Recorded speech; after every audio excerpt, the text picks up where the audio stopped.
Welcome to the A Minute to Midnight Show. This is Tony. I'm recording this introduction retrospectively, and I have to say this is one heck of a good interview that you want to share with as many people as you possibly can. It's with Amir Tsarfati, and it is really full of information. Much of it I didn't know, and it dispels some of the myths that we have been told in the alternative media, etc., and gives us a real picture of what's going on in the Middle East and in the world as it fits in with Bible prophecy. I'm very pleased to be able to welcome Amir Tsarfati to this episode of the A Minute to Midnight Show. It's great to be able to talk to you today, Amir. Well, thank you very much. It's evening here by the Sea of Galilee, and I'm delighted to be on that show. So, yeah, tell the listeners, you are based in Israel, you lived there all your life, I believe, and you actually live right next to the plains of Armageddon. Correct. I was born in Jerusalem. I grew up in that area, and then I moved after I got married. I moved to live right below Mount Carmel at the edge of the Valley of Armageddon. So from my backyard, I see the Valley of Armageddon in front of me and Mount Carmel on to the right-hand side of me, and can't get more biblical than this one. No, so I'm a very blessed man. That sounds amazing. Yes, definitely somewhere I'd love to visit at some point. So with you being right there in the Middle East, it sort of seems logical that we discuss what's going on as we move into the end of the end days, I think. And of course, the Middle East is the focus of that. So we could look first at Syria. What do you see is going on there, and what's the game plan there at the moment?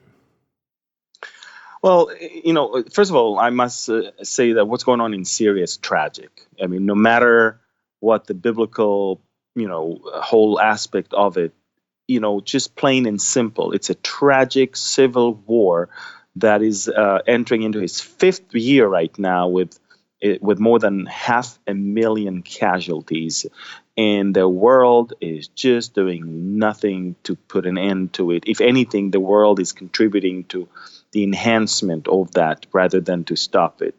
And biblically, I see an amazing importance in what's going on in Syria, because Syria, basically, or the situation in Syria, eventually gave birth to ISIS, and ISIS right now is the excuse that so many countries are using in order to enter into Syria and using or taking advantage of the chaos they're trying to grab as much as they can.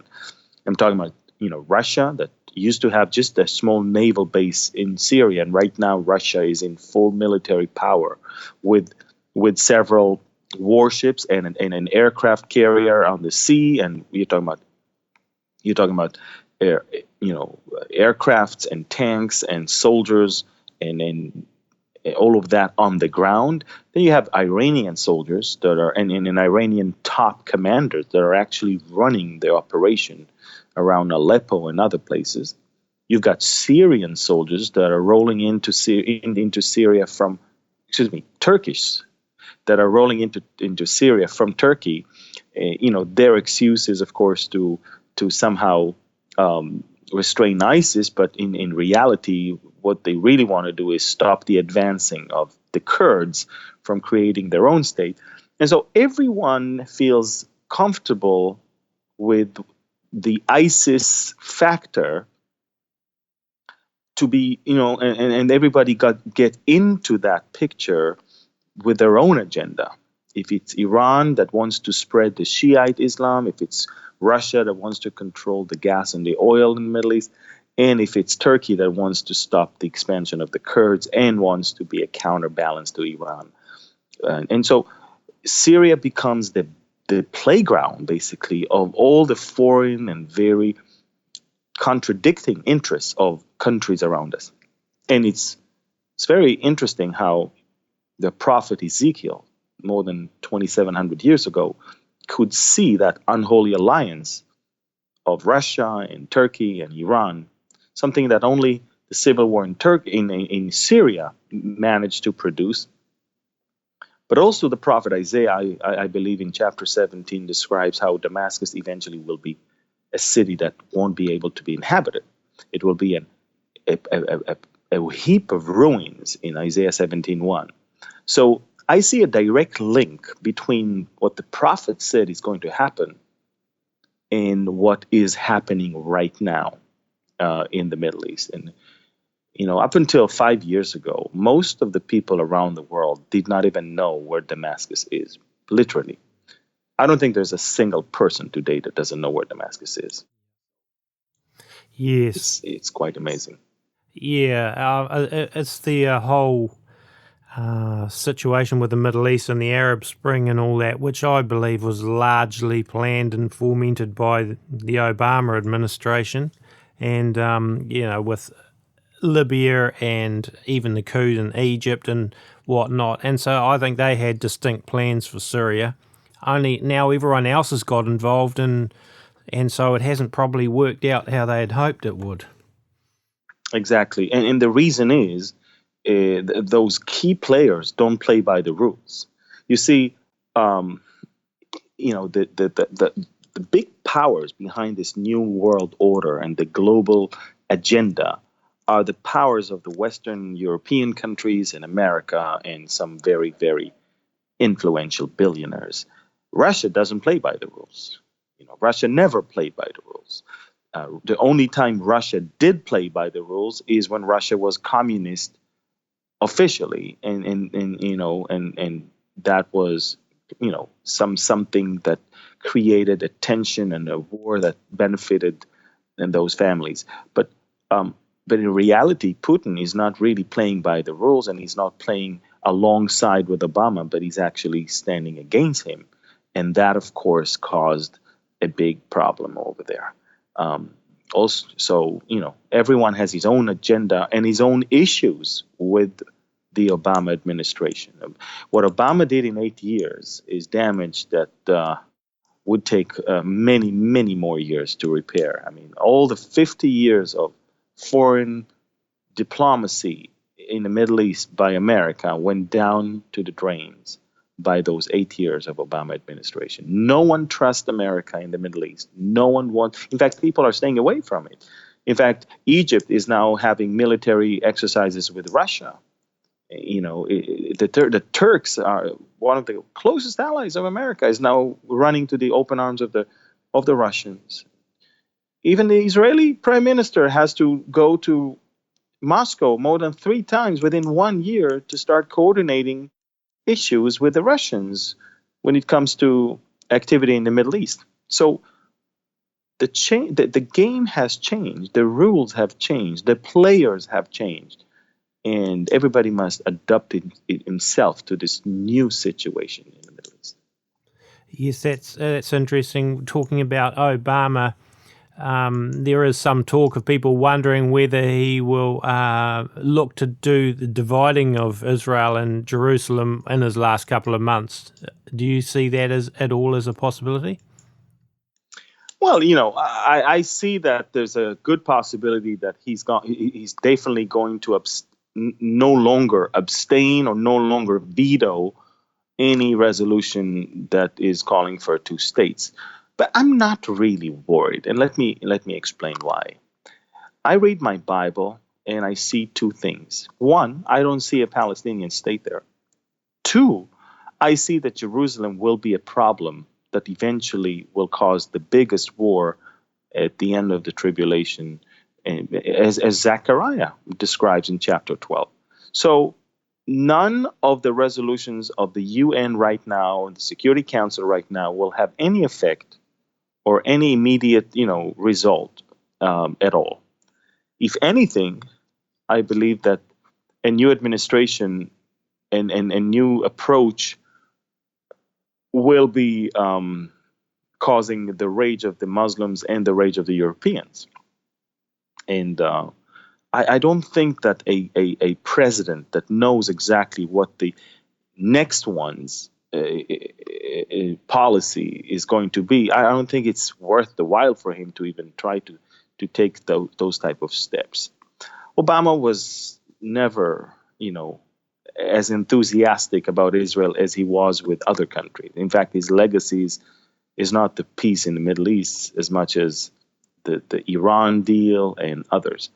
Um, and I'm not worried really. I just think that no one really takes him seriously anymore, especially in light of the new elections. If Hillary Clinton would have been the president elect of America, then the things that Obama would have done now would carry a lot of weight, would carry a lot of meaning, a lot of importance.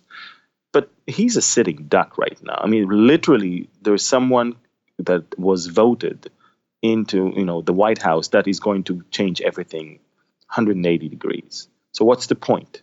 Nobody takes him seriously already. It's the Russians are now bombarding Aleppo like crazy, even with chemical weapons, in defiance of all the American warnings and all the American concerns, because they don't see Obama anymore. He's not even there. He's not existent anymore. He's only talking and doing nothing. As far as the Russians, this is the right time. Right now, when Obama is a sitting duck and Trump is not yet in the White House, to do as much as possible. So I'm not sure we should really worry about this. I hadn't heard about chemical weapons being used in Aleppo. Is that actually confirmable, or? Yes. From my sources, what's going on right now in the last 24, 36 hours in Aleppo eventually will come out. But the Russians are just going full force right now, and the problem is you have a 250,000 people trapped in an area with no hospitals, no medications, and no electricity, and a lot of people are, even without the chemical attack, a lot of people are just dying there just because of lack of medical treatment. Um, and yes, chemical, and the world knows that, by the way. The world knows that. There has been use of chemical warfare um, in that area. And people say nothing. Let's remember, chemical weapon had been used, and America said that's the red line it won't allow Syria to cross. And Syria crossed it several times, and America did nothing. So what is going to stop them from using it again? They really need to bring about the Aleppo campaign to an end, because more than 1,000 Iranian soldiers died. I mean, can you hear the number? 1,000 Iranian soldiers, not to mention Hezbollah terrorists, which is a proxy of Iran. And we're talking about over 3,000 of them that died. And Bashar al-Assad's forces are almost not there. In fact, it's an Iranian general that runs the whole show in Aleppo. The Russians in Aleppo are just bombing from the air. They don't do anything else.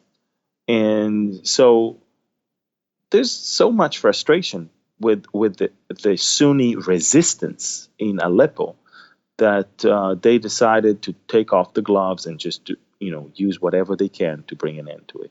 So what do you think is Russia and Putin's end game there? What are they really trying to achieve by doing what they're doing in Aleppo?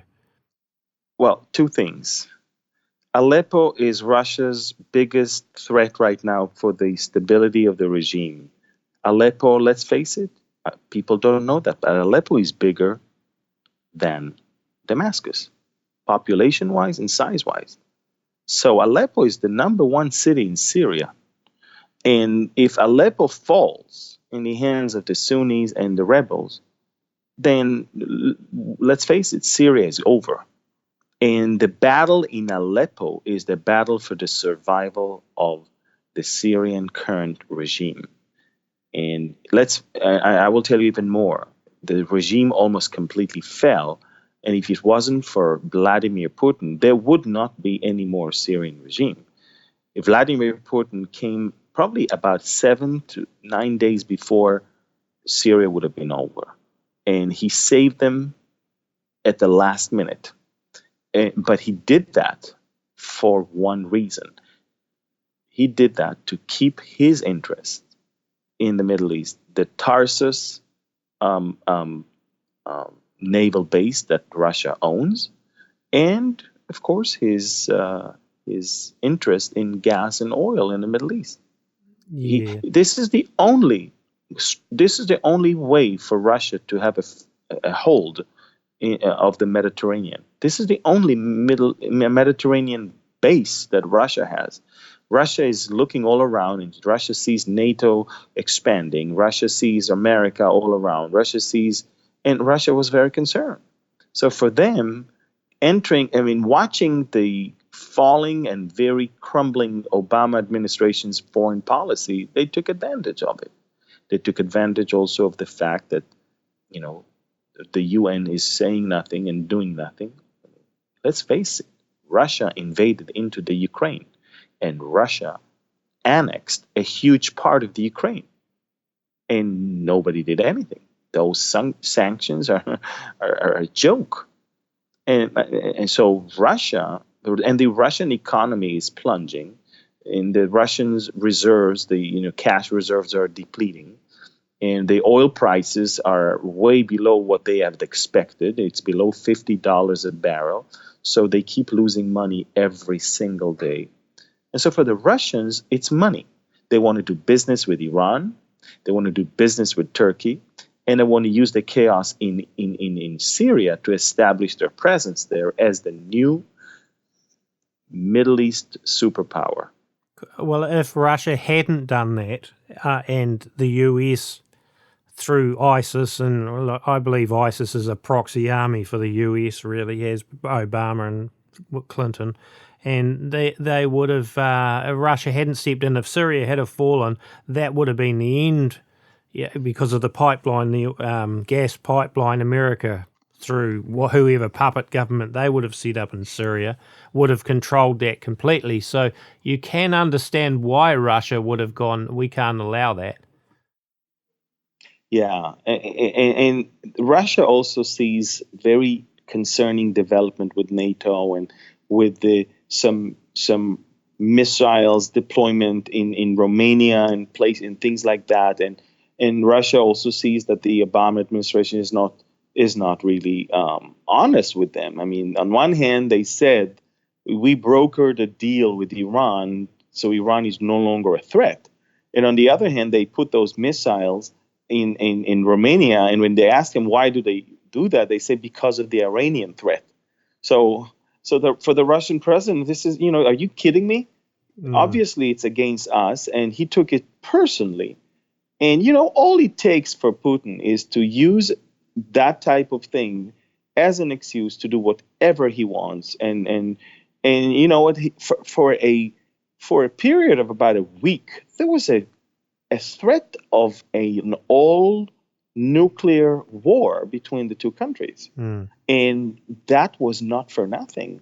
It was because Vladimir Putin basically said, don't force me to start a nuclear exchange. And so right now, everybody's turning a blind eye on what he's doing in Syria because they don't want to make him angry. Because they understand there's a huge battery of nuclear warhead and ballistic missiles that is right now across from Finland in Kaliningrad. And so the world, doesn't want that. So the world is willing to play, the game, and Putin knows that. Yeah, I think he knows that. Those missiles you're talking about, they could pretty much hit any of the major cities in Europe, couldn't they? Exactly. And this is why he moved them. And by the way, he moved them not secretly. He moved them right underneath the eyes of the satellites, just as a defiance, and also as, look what I'm doing, and I'm serious. I'm not even trying to hide anything. I am moving missiles that have the range to destroy any European capital, basically. Yes. And to the best of my knowledge, from Kaliningrad, those missiles have the range of reaching the East Coast also of America. So yeah, okay, that's pretty extreme. So Putin, then, do you think he has designs on Israel? I think that for the time being, Putin prefers us on his side. Uh, be- Nothing is stable in Syria, nothing is stable in Iraq, and nothing is stable with America. And for the time being, Israel is probably the only stable thing in the Middle East, and he needs us on his side. But the moment he will feel that Israel is actually a liability and not a help, the moment he will feel that he can gain much more from our destruction rather than our existence, he's going to flip. It's very easy. Putin never showed any any loyalty to anyone that he's not interested in or that he doesn't have any some hidden agenda with. So Israel is not allowing Russia to have a portion of its gas and oil, and Russia is very disappointed. The Russian president wanted a stake in the Israeli gas, and we just said no. So they're not our best friends, but at the moment, it serves their interest to keep us on their side. Yes. So what about Jerusalem and the United Nations, the possibility of actually trying to internationalize it as a city? Do you think that is a Well, goal? I believe that Jerusalem will be the biggest problem. We've been pushing it away. We've been living in denial, but eventually it will come, and eventually it will become the issue, and that could be accelerated if America will move its embassy to Jerusalem, and the world will immediately run and say, okay, now if that happened, we need to make sure the world knows Jerusalem isn't the capital of Israel. So I'm not sure, but all I know is that my Bible tells me in Zechariah that it's Jerusalem that will be the problem of those nations, and because of that, they will come up against us. Yeah, a burdensome stone at all. Exactly. Yeah. So Yep. then, did you see that the Sanhedrin apparently is interested in getting Putin and Donald Trump to help them build a third temple? Yeah, I want to. I'm probably the wrong person to talk to about the Sanhedrin because it's a joke. This whole team of people, self-appointed rabbis, nobody recognizes them in Israel besides themselves, and they can say whatever they want. Nobody listens to them. They're not an authority in Israel now whatsoever. In Israel, we have a chief rabbis, and you have government, and you have military, and you have, no one is. I mean, most of the Israelis didn't even know that there is a Sanhedrin. So it's good for Bible prophecy, people who wants to see stuff happening. It's good for excited Gentiles from around the world. But I will be honest with you, this is one of those things that people make more of a fuss out of them around the world than in Israel itself. I can assure to you that not even a single newspaper in Israel wrote a single article. I'm talking about the major newspapers about what you just said. Wouldn't That's you think that that would be a main headline in Israel if there is a Sanhedrin that is asking Trump and Putin to build the third temple? No, don't get me wrong. The Trump effect is being felt in Israel. I mean, people already want to set some facts on the ground and build more houses in Jerusalem and more houses in Judea and Samaria and stuff like that. But I would be honest with you. I don't take this Sanhedrin seriously. It's not a body that was elected by anyone. that's really great to know coming from you in Israel, because like I say, in the West, it's been it was sort of news and the alternative news anyway. So to hear that from you is really good. I'm glad you've brought that out. Yes. Do you actually think there is a Look, move towards building a third temple? yes, and there has been a move like that for many, many years. There is a place in Jerusalem called the Temple Institute. It's an institute that is dedicated to the construction of the third temple and to the preparation for the third temple. Yeah, it's been there. I don't say it's not. And they do their best to collect money and reconstruct the vessels of the temple and start training priests for animal sacrifice and all that. That is indeed true. And they even released last year a DVD of the blueprints of what the temple is going to look like, which, by the way, I even posted on my website because I thought it's a very significant thing. You know, but from there to say that there is a Sanhedrin and they already asked Putin and Donald Trump to build the third temple, that's too much. This is where I draw my line. And I like to deal with facts. I like to deal with things that really happen. And that's probably the advantage I have living here in this country, speaking this language, coming from this culture and this religion and this heritage. I can discern, I believe, what's really true and important and what's just the fruit of the imagination of a lot of people. You see, it always takes me back to, Abraham and Sarah. And I'm thinking to myself, most likely a lot of those prophecy people would be those who convinced Sarah to tell Abraham to sleep with Hagar just so prophecy will be fulfilled, just so he will have a son. Yeah. And, God has his own time for everything, and he's going to do it his way and according to his plan. And we shouldn't really push him or try to promote him to do things when we know it's going to happen. It's almost like, let's vote for an antichrist because we know an antichrist should come. Well, we don't have to deal with that. He will come, and it's none of our business. Yep. So on that kind of line, I watched a DVD that you did, or I saw this a few months ago, where you did about an hour or so speaking about the Illuminati, and you went all the way back from the book of Genesis to today. And correct. And I thought that was Correct. great, for what you condensed into such a short period of time. I knew probably most of that stuff, but there were a few things I didn't even know. But for someone that didn't know, it was like the best thing I've heard on it. So that brings me to the point then, you look at the Supreme Court building in Jerusalem, and it is so Masonic, so Illuminati, Rothschild money, you can't miss it. It's like the ultimate almost tribute to them in a sense.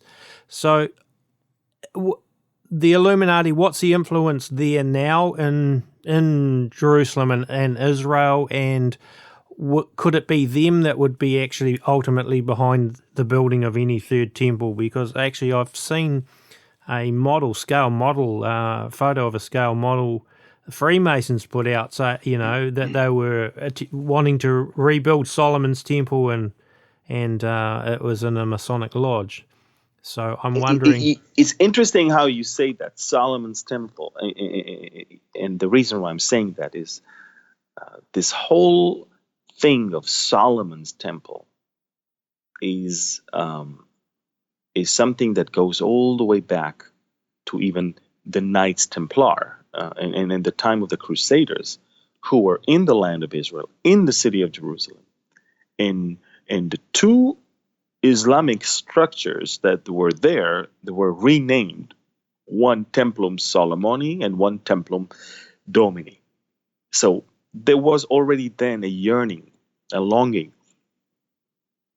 to somehow re-establish that Solomon's temple. And the Knight Templar was all about the fact that, they had the quarters underneath the temple, or where the temple used to be. I would say this, and I hope everybody understands me correctly. Everything that has to do with the Jewish temple is demonic, satanic, and diabolic. And let me explain why. Let me expound on it. The Spirit of God left the temple when the temple was already standing, was still standing in Jerusalem.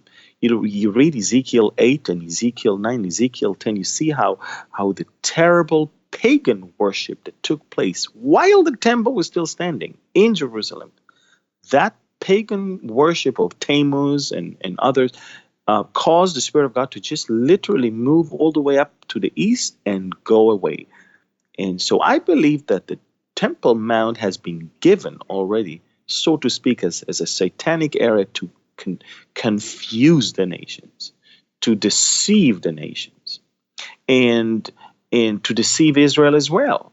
And so because you and I know that when Jesus came, and the way he talked about the temple, and the way he talked about how the temple can be destroyed and rebuilt, and the way he talked about all of us, you know, you know, first talking about himself and then us being the temple of the Holy Spirit and all of that, we must understand that everything that has to do with the effort to build the third temple, by nature or in default, has to be satanic and diabolic, because we know that it is the Antichrist that is going to use it as his home. We know that he's going to be a tool of the enemy to deceive the Jews to think that he is the Messiah. But once the way he behaves as declaring himself as God will cause them to immediately flee, to immediately go away. And we see that everything that has to do with the temple is blindness that had happened to Israel, unfortunately. And when Jesus will come back and his feet will stand on Mount of Olives, everything is going to be destroyed. No matter what is standing on that temple mount, it's going to be gone.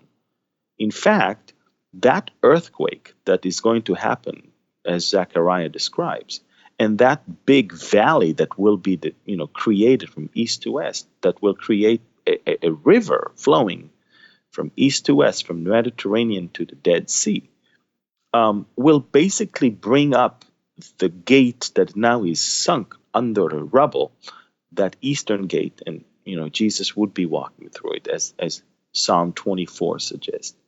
And it's interesting because only when Jesus will come, there will be a clean and worthy temple that Ezekiel describes in the last few chapters of his book.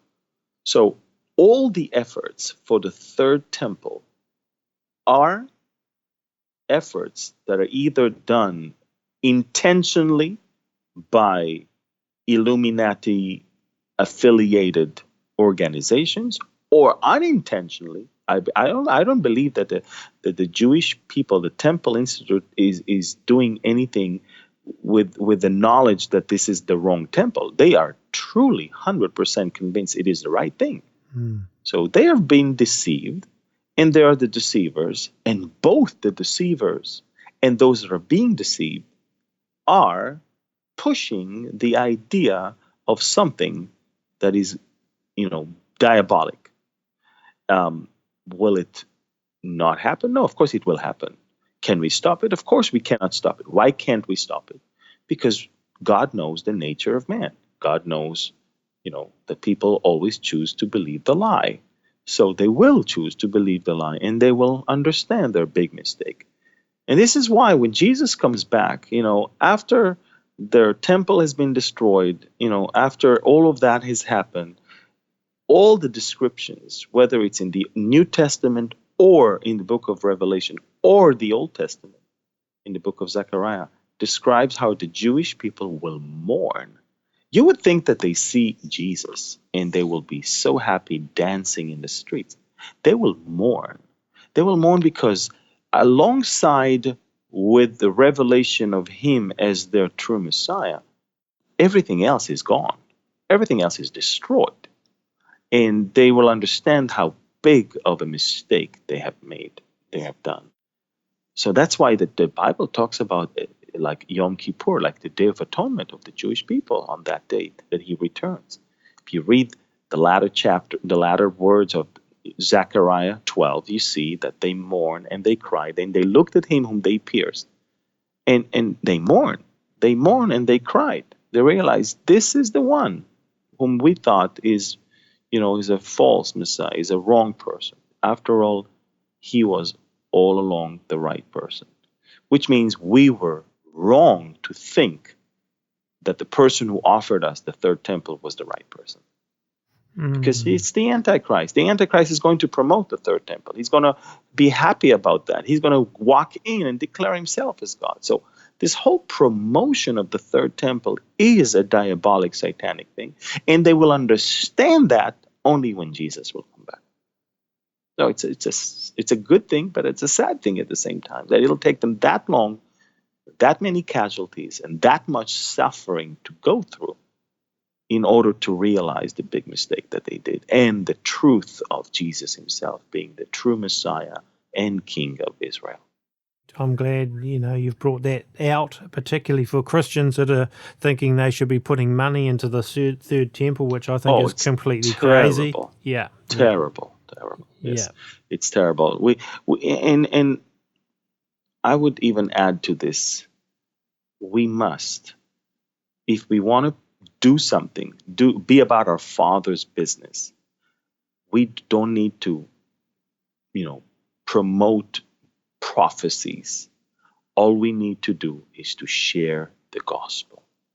And the Bible tells us that we need to be not only ready for the time that he's coming to take us, but also to be found working for the kingdom, and not just, be about our own things. I believe God gives everyone talent, time, and resources. And when he will take us, he's going to ask us, what did you do with the time, with the money or resources, and the talents that I gave you? What did you do with it? So that's great. That's great advice. Yes. One thing that's perturbed me and bothered me with a lot of the alternative media type truth exposes, supposedly, or truth movement or whatever, is how pro-Palestinian a lot of them are, and even amongst the Christians, and saying, well, it's not political Israel, God doesn't bless political Israel, and basically Israel as a nation shouldn't exist kind of thing, which to me I'm horrified at, because I firmly believe that the state of Israel I fully support its existence, but at the same time there's this juxtaposition, I suppose, with knowing that a heck of a lot of Rothschild money went into the creation of the state of Israel, and we know the Rothschilds are Illuminati. The Rothschilds' money went to the creation of the Federal Reserve of America. It went to the creation of many institutions in many countries all around the world. And it serves their purpose also, that there was always going to be a conflict between Jews and Arabs, a conflict between communists and capitalism. And so it's the religious war, and it's the financial war, and it's the spiritual war, and it's the doctrinal war. I mean, that's what they make their money and their fame is, not peace, it's war. Yeah. And so maybe they contributed here and there, but let's not forget that many Jews died because of the effort of the Illuminati to cover up their tracks. And I believe, by the way, I have to be very clear about this.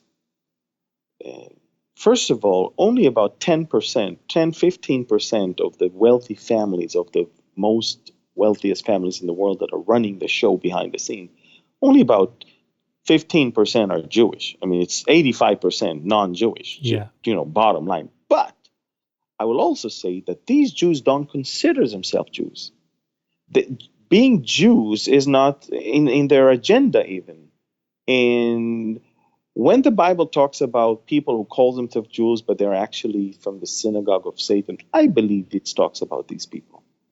That they may have Jewish blood, but they are globalists. It's above and way above and beyond, Jews or non-Jews. For them, it's they have seen the light, and they have the capacity of ruling the world, and they know, and all of that. As you watched in my message about the Illuminati, for them, it's the illuminated, they've been illuminated by the light of Lucifer, So when the Bible says they're synagogue of Satan, that's what it's talking about. These people serve Satan. They may have Jewish names or some Jewish heritage, but they have absolutely no regards to it. They are on the camp or part of the camp of Satan himself. Yes, yeah, and you've only got to look at people like George Soros as an example Exactly. of a Jew that basically sold his Yes. own people out to the Nazis. Exactly. He sold his own people, and you have to understand the Rothschild even gave money to Hitler. Yeah, And the Rothschild gave money to Hitler on one side, and they gave money to Stalin on the other yeah. side. I mean, for them, it served their interest. And so, again, they don't look at Jews or non-Jews. They may have Jewish heritage or name, but that's where it stops. They truly belong to the synagogue of Satan. They belong to a group of people that Satan is their leader, and they worship him, and they don't even hide it. They really don't. There were the days when these people were hiding it. Today, people worship Satan out in the open, and they're even proud of it. Yes. I know a lot of people say that Putin is anti-New World Order and against the New World Order. I have a different take on it, and I think it's quite possible that Putin is not anti the New World Order or the Illuminati, etc., but that there's a sort of a vying for top dog position within that New World Order, and that Russia wants a top role in the New World Order. Not that he's necessarily against it, but there's this whole thing. Same with China, and I could be wrong there, but that's kind of how I wonder whether it's all still a part of the game. The playing off the money, the war, Rothschilds, etc., and the funding, how they funded both sides of wars, World War One, World War Two. After World War One, they had the Germans on one side as the thesis, and you had the other countries and the antithis, and then you have the synthesis, which was the League of Nations. Then after the Second World War, you had the Nazis and the Germans, and you had the Europeans and Americans and the thesis, antithesis, and then they brought the United Nations out of it. And I wonder if we've got a same sort of game going on now, pushing towards a third world war to bring the Antichrist system into play. But without going too much there, it makes me think of the whole Gog and Magog war, which we see in Ezekiel, and you couldn't have that without there being a state of Israel. So the people that say that Israel doesn't belong, it's all spiritual Israel where there's no longer an Israel because Christians are it and all that. Well, you got to only look at those chapters 38, 39 and go, well, hang on a second. There's only one way to reconcile those chapters, and that's with there being an actual literal Israel. Yeah. And it's also beyond that. The minute you say that Israel don't necessarily anymore exist as God's people and that the church had replaced Israel, you literally took away two things. You take away that which is written in Jeremiah 31, that only when the stars and the moons and the sun will cease to exist, then Israel will no longer be people before God. And you move also to the New Testament in Romans 11. Romans 11 was actually written by Paul because he could see replacement theology born already in the first century. And so he starts the whole chapter with, hey, there is no such thing. It's rubbish. Has God forgot the people whom he foreknew? No. And he said, certainly not. It's the most strongest Greek word to say no. And then he goes on, and he says, because the gifts and the callings of God are irrevocable. And not only that, he even went on and said that eventually all Israel will be saved. So if Israel has a plan, and eventually after all of that, Jesus will come back and they will see him, and all Israel at that moment will be saved, then Israel has to exist. Then Israel has to mean something to God. Then if he returns to Jerusalem, then and then they will see in the one whom they pierced, then Jerusalem has to be part of Israel. So there's so much that, if the minute you and what about the fact that if God changed his mind about Israel, how can he not change his mind about you tomorrow? I mean, that alone should be a problem for you. So there's so much that is there, hanging there, and I just don't see a problem with political Israel. I mean, with all the respect, Ezekiel describes a political entity. He's not describing a spiritual entity. It's safe and secure, unwalled villages. It's not, you're not talking about synagogues and temples. You're talking about towns and cities and villages. You're talking about a state, a country. So, What do you think then about people that are of Jewish heritage now that are not in Israel? Do you see that they're all going to end up in Israel, or how does that, with the hook in the jaw thing and I will tell you that I'm not a prophet. I always tell people I come from a non-profit organization, but I can tell you that the heart of God, as I can see in Ezekiel 36 and 37, is that he wants his people to come back to his land. And he's willing to facilitate it himself. And the return of the Jews back to the land is a big miracle that people cannot explain in words today. What happened in the late 19th century, in the beginning of the 20th century, is unheard of. Show me one country that within 1 to 2 years absorbed 3 new immigrants for every person that lived there. And that's basically what happened in Israel. Between 1948 and 1950, we have absorbed, so many people. And there's no country that could, and Israel was a poor country. Even wealthy countries, let's take America, for example. America is a very wealthy country. Forget about the national debt. Let's talk about the money that is there. America, do you think America, being with 350 million people, do you think America can absorb 1 billion new immigrants over the course of 2-3 years? Of course not. There's no such thing in history. There's no such thing in modern history. And so Israel is a miracle. Nobody can explain how we win the wars when the Arabs were always much stronger militarily. Nobody explains how we managed to, thrive financially when we are in a state of war our entire life. Nobody can explain how the land that the Arabs could swear that nothing grows there, nobody can explain how that land bears so much fruit and vegetables right now. Nobody can explain the innovation of the people of Israel, in so many areas. And that is, of course, the way God preserves them. That's the way God is displaying his lordship and his kingship and his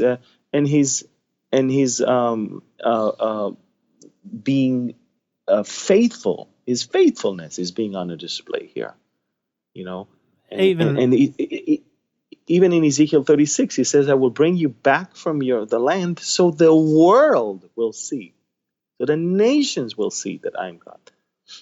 So Israel is a way that God speaks to the whole world. So what is it that Satan does? Satan says, "Hey, Israel has no right to exist. Israel is not even there. Don't even look at Israel." So you see, God wants the world to learn from Israel who he is. And Satan wants the world to think that Israel is not important, that Israel is a mistake, that Israel is not, really belong to that area. And you can see the schemes of the devil. You can, yeah. And by the way, last thing about the devil. His name is the deceiver, a liar and deceiver. And the only thing that makes someone a deceiver is the knowledge of the truth. When you say something wrong, you're just wrong. But when you know the truth and you say the opposite, that makes you a deceiver. And so if Satan is the deceiver, that means he knows that whatever he says is actually wrong. And he knows that the truth is exactly the opposite. So if the world hates us, that means God loves us. It's the world. If the world thinks this is not our land, that means this is indeed our land. If the world thinks that God is through with Israel, that means God is not through with Israel. You see, everything that he says to people is deception. And deception by nature is the opposite of truth, but with the knowledge of the truth. So he knows exactly what Israel is for God. And that's why he says he keeps feeding the people with the opposite. That's brilliant. Yes, absolutely. That's a fantastic description. Can you tell our listeners where they can find you on the internet, your website? And Yes, first of all, my website is beholdisrael.org. But also I have an app, a free app on App Store, on Market, Google Market, and it's called Behold Israel. And the cool thing about the app, if they download it, is that first of all it's free of charge, and then they get news every day from Israel. They get push notifications with anything that comes up with, or with stuff. Whenever I'm about to do a Facebook Live or prophecy update, they get an alert. And if there's daily update of news that I believe people should be aware of, and it's cool. You can find on the app also news and articles and blogs, and also the resources that we have to for people to get. And of course, apart from the website and the app, people also can find us on the Facebook. I've got Behold Israel as a Facebook page, and also Amir Tsarfati as a Facebook page. They can subscribe on our YouTube channel, Behold Israel, and every time I post something, it'll be on YouTube as well. They can find us there. We have a Twitter account also, and Instagram, Behold Israel, one word on Instagram, and that's basically where people can find us. My ministry is basically divided to three. It's teaching around the world, teaching online, and teaching people in Israel when they come on a tour with me. And I take them around and I teach them Bible on location. So that teaching ministry is basically on, spreading on these three legs. So that's great. Now, do you this have is any it. final things, words that you want to share with our listeners? I just want to, tell people that, things are accelerating. It's such a fast track that the world is going, on. And I just hope people understand that God really wants them to get ready, and also, of course, to get right with Him, but also to be about His business. And whether you are a pre-trib, mid-trib, post-trib, I don't care. You need to be ready. That's what the Bible says. We need to be ready. And, no one knows the day and the hour. So we need to be ready no matter what. We can't really continue playing church. There's too much complacency. Too much people are just dealing with themselves and their own fame and their own name and their own on the numbers. How many people follow me? How many people are watching me? How many people are doing this? It's just becoming another business and another alternative lifestyle, and it's just not. It lost its genuine, real reason to exist. Even we really need to be about our Father's business, and in this, in this period, I believe that, let's say right after Trump has won and a lot of Christians are relieved right now, I believe that God gave America a very, very short time of grace to roll up their sleeves and work hard, not to just go back to bed and sleep. And so not only America, we're going to see that crisis of leadership and across Europe and in other places around the world. And I just believe that there's not much time left and there's much work left to do. So just, get ready yourself and roll up the sleeves and just be about a Father's business. There's so much to do. Great finishing words. I want to thank you so much, Amir, for being on the A Minute to Midnight show today. That's just been a fabulous interview. I really got a lot Thank out you of very that. much. Thank you. And God bless you guys. And it was a pleasure speaking to you today from the Sea of Galilee, from where 2/3 of the gospel took place. Great. Thank you. God bless you. Shalom. Bye-bye. I found that interview fascinating and I learned a lot from it myself. And you can find all of our interviews at www.aminutemidnight.com, and we post them there as audio and as video, and we have a donation button on the website. We run this ministry through donations, and we are so grateful to the small group of people that do contribute to our show and our website and producing the articles, etc. And if you feel led to do it, we would greatly appreciate any help that you can give us there. And I write and record all the music for our shows and play it, and so this is my music underneath it, and you can find my royalty-free production music at rockshawsounds.com, and there's also a link to that on the A Minute to Midnight website. We have a Facebook group which Brooke runs and does a great job of it, so you're welcome to join our Facebook group if you want to contribute to conversations around some of these topics and others as well. So that's about it for today. This is Tony signing off for the A Minute to Midnight show.